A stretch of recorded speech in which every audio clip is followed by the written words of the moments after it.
Numbering nearly 23 million, veterans in the United States play a pivotal role in our domestic and foreign networks. However, upon return from combat, many veterans experience trouble assimilating into the American culture and troubled economy. Although the number of veterans in the United States is on decline, the number of service-related disabilities is significantly increasing. In 2012, this number was approximately 3.5 million men and women. The United States Department of Veterans Affairs is a cabinet-level executive agency that aims to honor and provide services to these men and women who have served our country.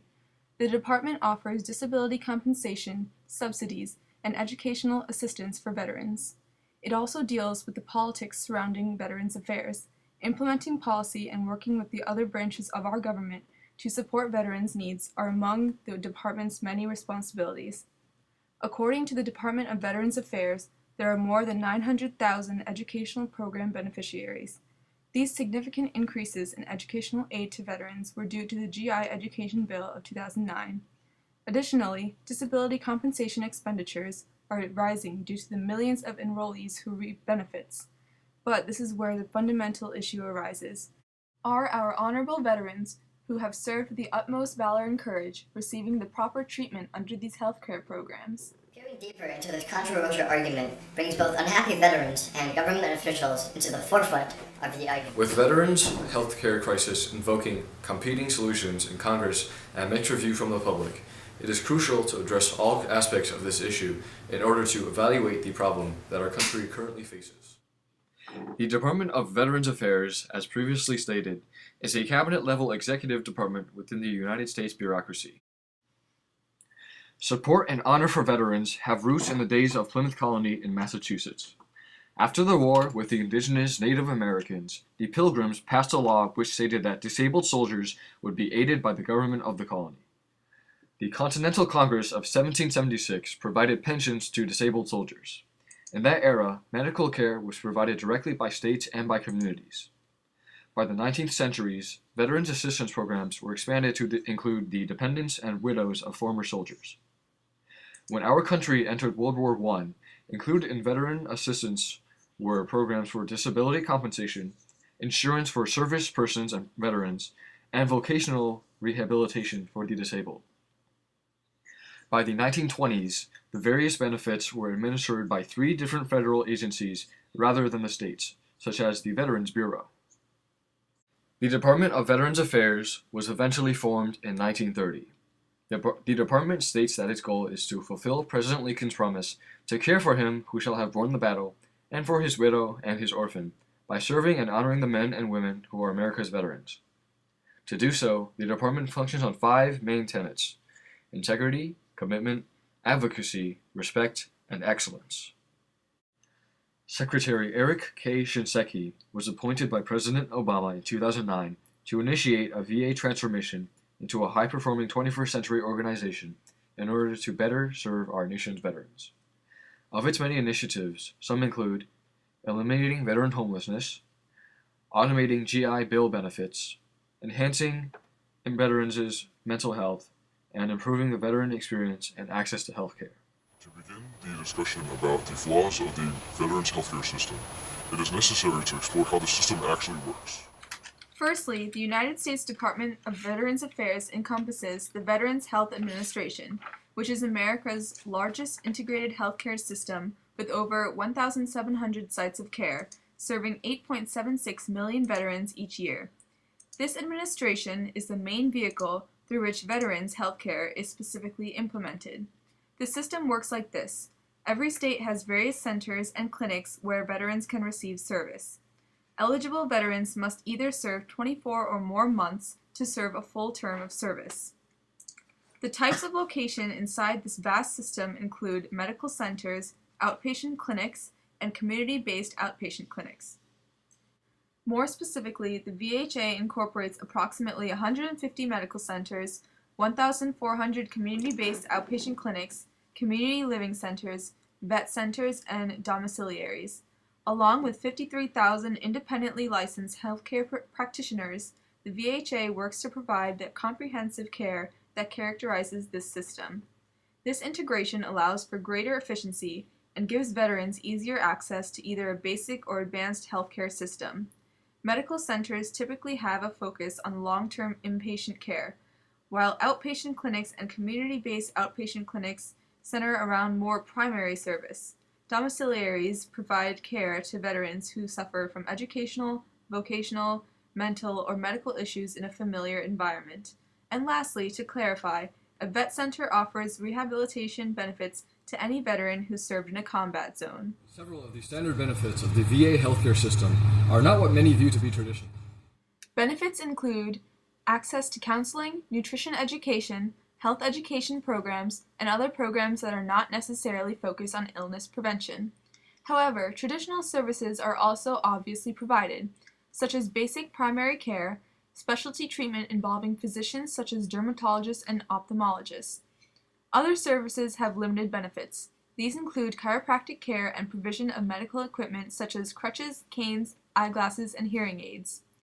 The specified wellness programs the VHA sponsors include the following: weight management, nutrition, quitting smoking, vaccines and immunizations, public health, prevention, wellness, and flu vaccination.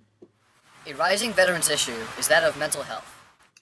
Every day, more than 22 veterans commit suicide in the United States, and more than 30% of veterans have considered suicide. The main mental health issue is perhaps post-traumatic stress disorder, or PTSD. PTSD is an anxiety disorder that develops after one experiences a traumatic event.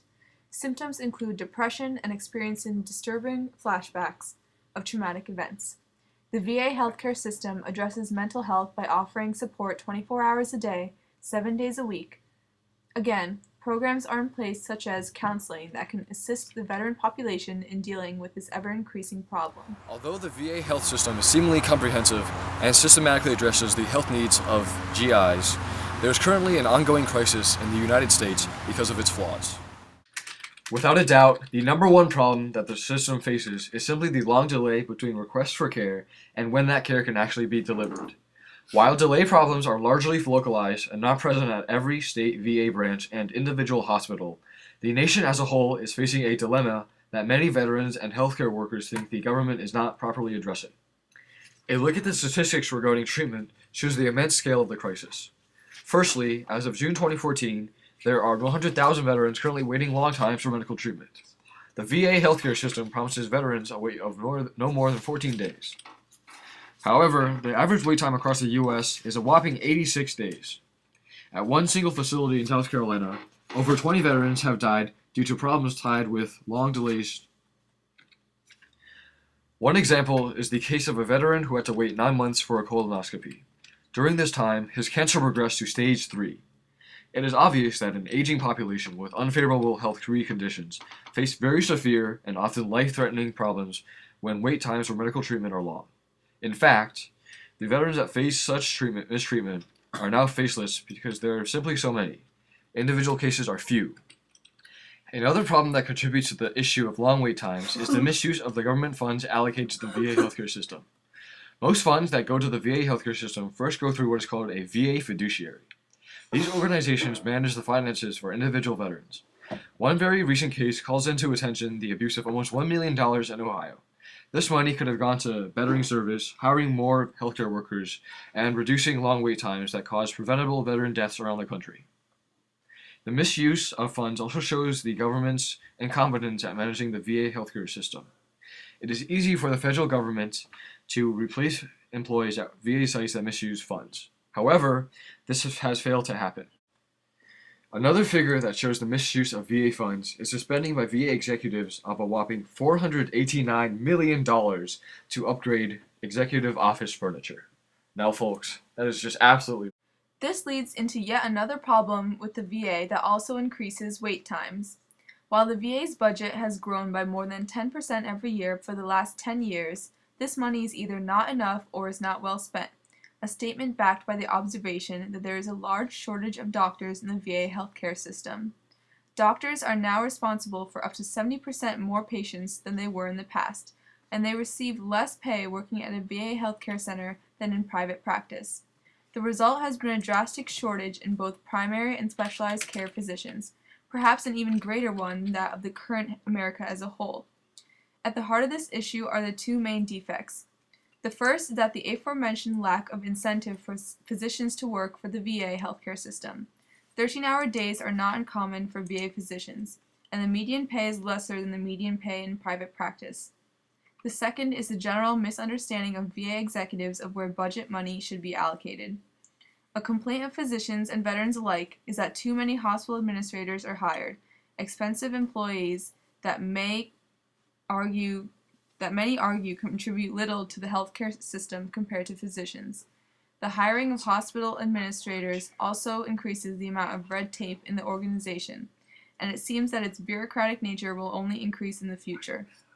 One important action would be to raise physician compensation in the system to at least match the average compensation in private practice.